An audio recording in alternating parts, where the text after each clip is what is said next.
Hey, baby. You're not Sarah.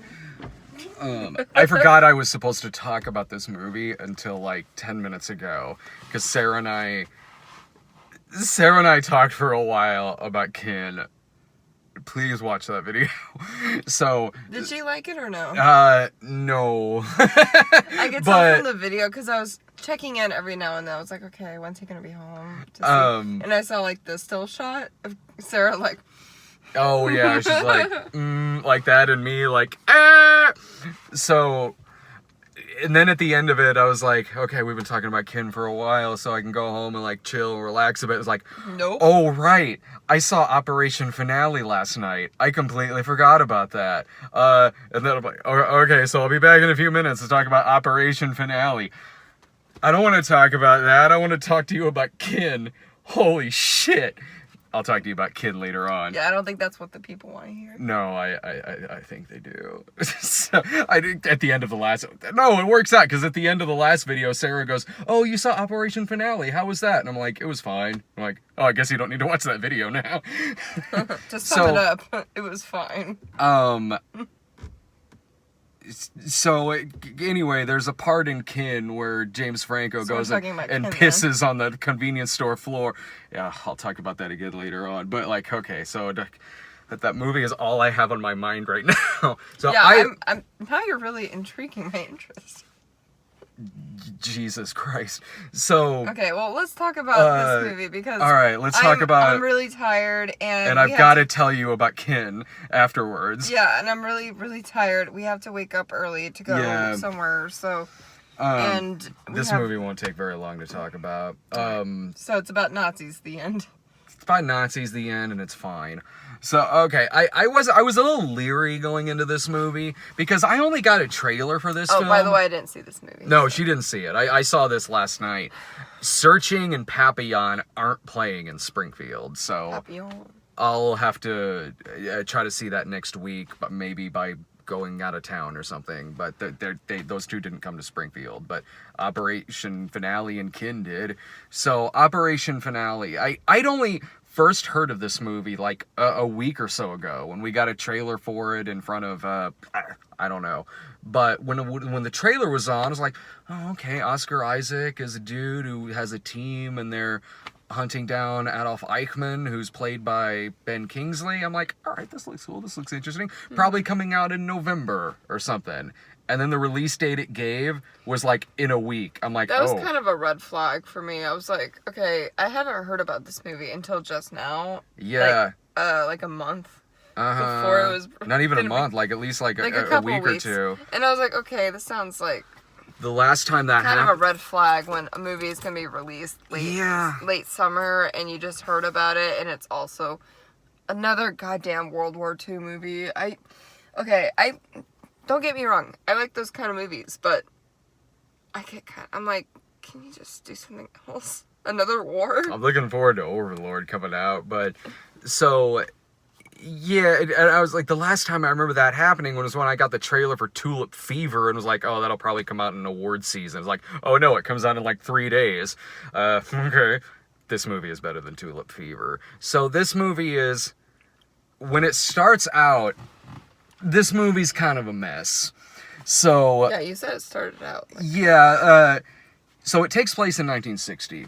And the opening scene that we get is... it's Oscar Isaac and his team end up, like, killing the wrong Nazi. Like, they think it's Eichmann, but it turns out to not be. And they're like, oh, shit, we killed the wrong person. And the guy's like, well, at least it was a Nazi. And it's like, oh, okay, so go on about our day. And then the opening credits start playing with a theme song that sounds like the Sex and the City theme song. It's like, seriously. I'm like, what is... okay, that's weird. Be like you're watching a scene in Schindler's List where Ben Kingsley's like, this list is life. Like, okay. Like Seinfeld? Yeah. I'm like, out of place. No wonder he was making out during the movie. So...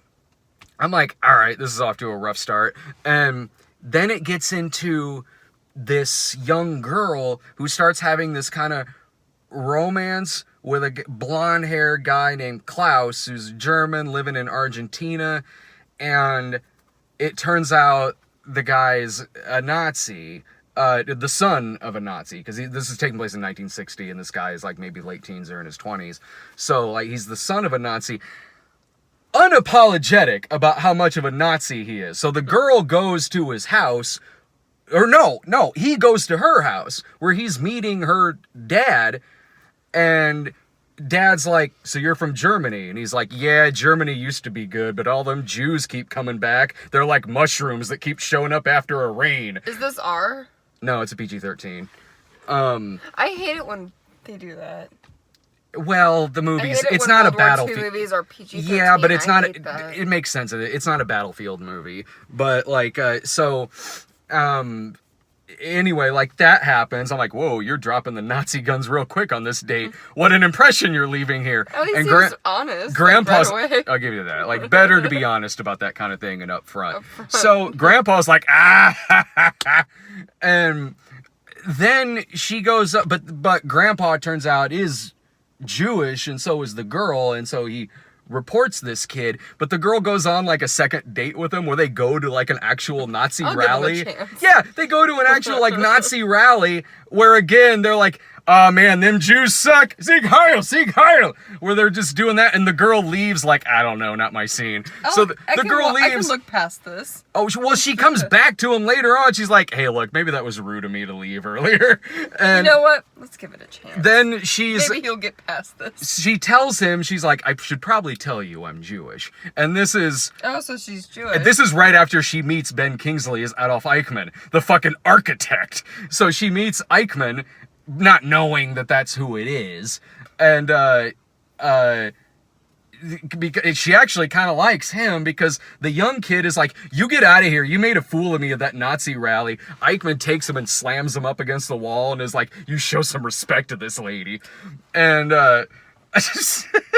so anyway, wow, that sounds ridiculous. Oh, it set up this sort of like star-crossed lover thing because when they first meet each other, it's at a screening of West Side Story.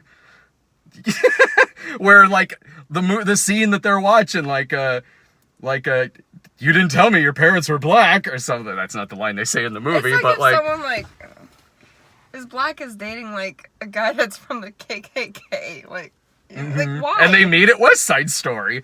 I'll give him a chance. He might hate my family, but whatever. That plot line is dropped because right away they get word because the kid is saying that his last name is Eichmann.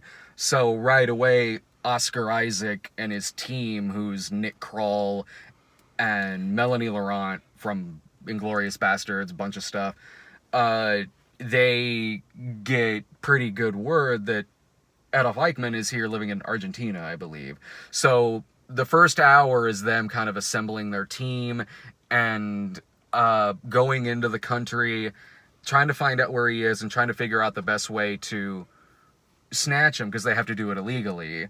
They have to go in there in secret, get him out without getting caught so he can stand trial. And the first hour, like I said, is just kind of a mess because it's a lot of stuff like that with the two young couple and do you remember when we went to go see Rules Don't Apply? Yeah. And there were a lot of scenes that felt like they were originally longer, but trimmed down kind of clumsily. There's a few scenes in this that are kind of like that, where it sort of feels like it was maybe part of a larger story. And watching it, I'm like, I don't know. Like, I'm like, movies like Kelly's Heroes, Boys from Brazil, Inglourious Basterds, a lot of other movies I've just seen kind of do this kind of thing a little better. But about an hour into this movie, all that stuff with this young girl and everything is just dropped. And okay, so like rules don't apply. Like everything about the romantic interest and stuff kind of drops, and then that's a good way to put it. Yeah. Honestly, yeah, where like that movie straight up became about Howard Hughes. This movie, once they kidnap Eichmann, halfway into this movie, and they're stuck with him. It's this group of people stuck with him in this house they thought it was just going to be really quick. Like, they take him to this house, they have to interrogate him so he can actually admit that that's who he is. And then he does. And they think they're just going to get him out of the country. But it turns out they can't for like 10 days. So there's something to do with the airline that they're flying out of. So they're stuck with him in this house for like 10 days. And they have to use these 10 days to get him to sign this document to put him on trial in Israel. Then the movie actually gets really interesting, because then it becomes kind of this interrogation film where you have one guy who's kind of going in guns a-blazing to really threaten the dude to get him to sign, and then Oscar Isaac goes in same way at first, but then the two start having a dialogue with each other. Then it got really interesting, largely because the two actors are so good. There are really odd scenes in the movie. There's a part where he has to use the restroom, so he's on the toilet taking a shit, and So it becomes all slapsticky? No, it doesn't. It doesn't. Whoa! He's taking a shit, and he has a monologue about shit. And then he like a turd in the wind. He says a joke. No, he says a joke. He says a joke, and one guy laughs. One guy goes like, and then the guy gets embarrassed and leaves because he's like, "Fuck! I just laughed at a joke that Adolf Eichmann just told." Like, so that scene really kind of worked, and the dialogue between the two and the acting is really good, because he's not. Ben Kingsley in the film, it's kind of interesting that he's playing this part, considering he's in Schindler's List, but... Yeah, you're telling me. And here he is playing Eichmann, so... They don't just make... Versatile. They don't just... Very much so. They don't make him this two-dimensional caricature, or this two-dimensional villain. He and Oscar Isaac start talking a lot about the war, and their families, and people that Oscar Isaac has lost. So they write him as a person. An evil person, but a person. Sorry. I was thinking about... Thinking about shit again? I was thinking about that. Sorry. Go ahead. Don't leave us hanging. Turd in the wind. I'm sorry. Oh, I frequently think about Venom too, all throughout the days. So I was just thinking about it again. I was like, oh my god, what a stupid line. I don't understand why. We brought that up in the last video because we got the trailer for that in front of that. I don't even understand that. Like, right. What's the metaphor here? That he's armless and legsless like a turd, I guess. I mean, even Mr. Hanky the Christmas Pooh has arms and legs. Do you see turds in the wind all the time? Like, I don't understand. This movie did shit way better than I'm sure that movie does. Sorry, I was just like, I was thinking about it. Sorry, when I said it, I was like, oh my god. No, back to the Nazis. Sorry, back to the Nazis. They write him as a person, an evil person, but a person, certainly. Like, you can see the things that he's saying. He's trying to justify what he did, or he's trying to kind of be like, well, I tried doing this, but then they did this, or, you know, the whole following orders thing. Like, you can see where he's sort of trying to justify to himself what happened and try to sort of take a lot of blame away from himself.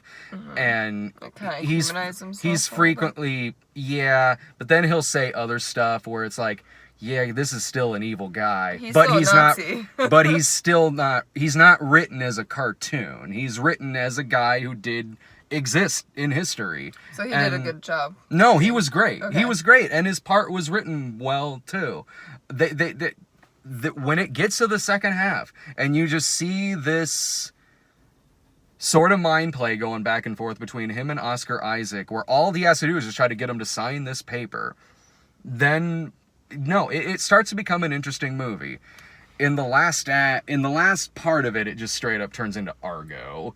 You were kind of saying that earlier, but you didn't want to tell me too much. Well, there's nothing really to say. If you've seen the last part of Argo, you've seen the last part of this movie. That guy, the son I was telling you about, he's still in the movie because he's trying to find his dad. He's trying to find Eichmann. And so he's trying to find him before he takes off on the plane. And they do that at the end where it's down to the wire where they got to get this plane to take off. And the son and his guys are chasing after him. And, like, it's just down to the second where the plane's in the air and then he's off to Israel. So they do, like, the last part of Argo again in this. Like, I don't know how much of that happened in real life as did in this movie, them down to the wire getting this guy out. I'm sure it's Hollywood. Yeah. It feels that way when you're watching it, but for a movie that I'd just heard of a week ago that's a wide release, it started out really rocky, and then it turned itself around. It's still a little over it's like 2 hours and 3 minutes, so I'm like, you could have shaved some of that in the first hour of this movie. But once it actually kicked into gear, like, it wasn't a perfect movie, but it was fine. It would be worth, like, if you need to see this in theaters, go to, like, a $5 screening. But if not, you could wait and watch this on TV. Okay, so... Oh, sorry. No, go ahead. How was Nick Kroll in this? I'm curious. Fine. Like, Nick Kroll is... There's not really anything to his character in this movie. But was he, like, good at being a dramatic actor at all? I'm sure was he, like, a comedy? No, like, he's not a comic relief. Okay. He's not a comic relief in the movie. In fact, some of the funny lines are with Oscar Isaac, who says at the beginning of the movie, like, I'm the funny one or something. And you kind of forget that until he does drop a joke, and you're like, oh, right, that was weird. Was Oscar Isaac good? No, he is. He's a great actor, so he's really good in this. Nick Kroll, he's definitely trying to, like, are you just watching the chat? Yeah, I was just looking at that, sorry. I'm listening. Sorry. So Nick Kroll, like, yeah, he's definitely trying to make that crossover into drama because he was in Loving and now he's in this. The role he was in Loving? Yeah, he is. He's like a lawyer in that. Oh. And in this, I could see him doing well dramatically if he has a role that he can really sink his teeth into. The role he has in this, he's fine, but there's not much to the character he's playing, so he's just kind of there just saying lines. He's not bad at it at all, and he is in a decent amount of the movie. It doesn't feel like there's a lot to his character, really. There's way more to, like, Oscar Isaac and Ben Kingsley and Melanie Laurent, who they try to throw in this whole, like, romance thing with her and Oscar Isaac, and that's kind of unnecessary, really. Who is she? She was the blonde in Inglourious Bastards. You told me that. Sorry, she's also in National Treasure. Oh, was she? I think so. Oh, it's been a while since I've seen that. I love that movie. But no, this movie, no, it's perfectly okay. Like, it was decent. Like, I left it and was like, you know what? I'm not upset I saw that. It seems like one of those movies that are, like, Oscar baity. Yeah, but I don't think it's gonna... I think they knew... I don't think it will. I think they knew that this was probably gonna get mediocre reviews, and that's why it's out right now. Otherwise, this is the kind of thing that would come out in, like, November, and it's not good enough to be receiving award recognition. Yeah. But it's good enough to check out. Like, if it's you can rent it. It's a solid rental. So, alright, well...